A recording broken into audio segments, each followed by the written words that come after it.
Tonight, more details are emerging about the suspected gunman. As Ray Strickland explains, former classmates say he had a troubled past. Hours after the suspected Dayton mass shooter, 24-year-old Connor Betts allegedly unleashed a deadly rampage at a popular entertainment district. Making sure that everything was safe. Police searched his home. I think they cleared the house and a few of the vehicles that were here. It's shocking, it's sad. While neighbors were left stunned. We didn't notice anything in the neighborhood that was suspicious or anything like that. He was known for being scary. But Jennifer Hagedorn, who went to school with him at Bellbrook High School, says Betts showed signs of potential violence. But he made a hit list of girls he wanted to rape while we were in high school. A list that got him kicked out of school before she says he was later allowed back. I definitely remember him being someone you didn't want to mess around with.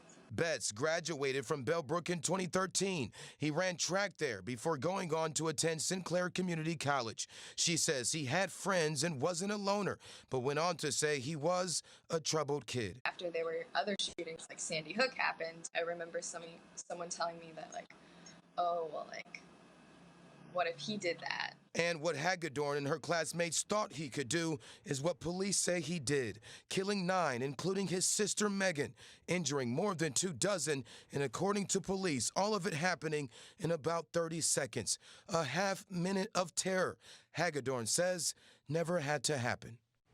And also, according to police, Betts did not have a criminal history. His record showing only minor traffic violations. As we said, police searched his home in Bellbrook looking for clues and any insight into what could have happened. But Lena, again, so far, they have not released any motive. All right, thanks so much, Ray. But new at 11, we begin tonight with the latest on the Hopkins computer hack. 2 sources from the airport tell us it's possible the hackers got personal information contained in payroll records. That could include airport employee bank account numbers. Tonight marks day 4 of several systems being down because of the hack. Ray Strickland reports. Flight information screens are still blank at Cleveland Hopkins Airport. Systems are also still down, affecting invoices and payroll.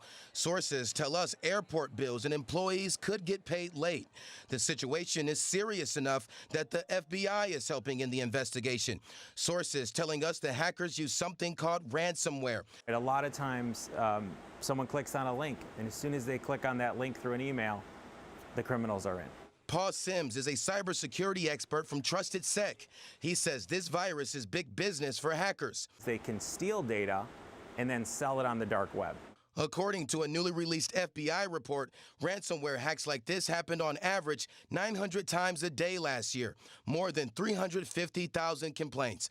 The FBI says hackers stole $2.7 billion, and the Bureau says a victim can be anyone with a connected device. They might just happen to be on that list and they had a vulnerability and they got in.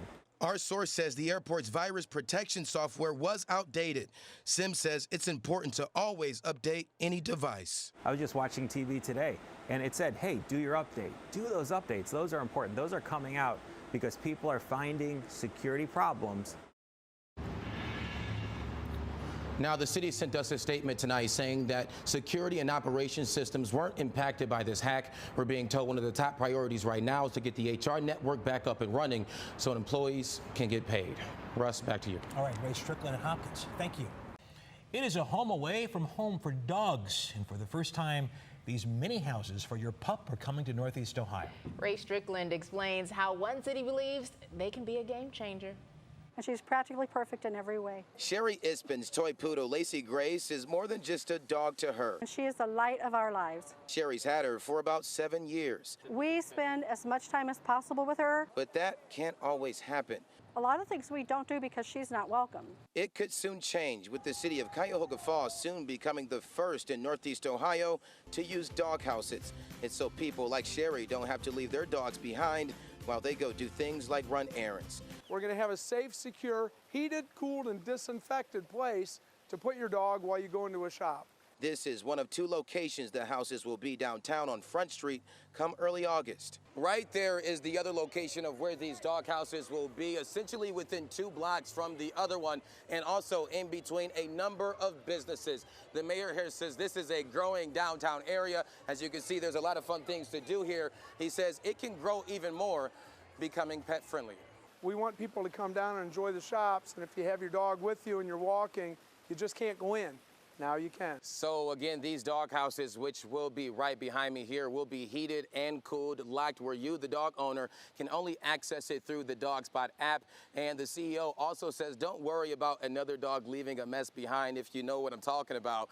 By the way, she says that actually never happened, but of course we can never say never. So if it does, she says no dog will use that dog house, Russ, Tiffany, until that mess is all cleaned up. Ray Strickland covering all the bases tonight. pretty fancy, right? That's right. Your 4-legged friend. Pup Patrol. Better living than myself, I would probably say. Do you have hair? Yeah. All right, Ray. Thanks a lot.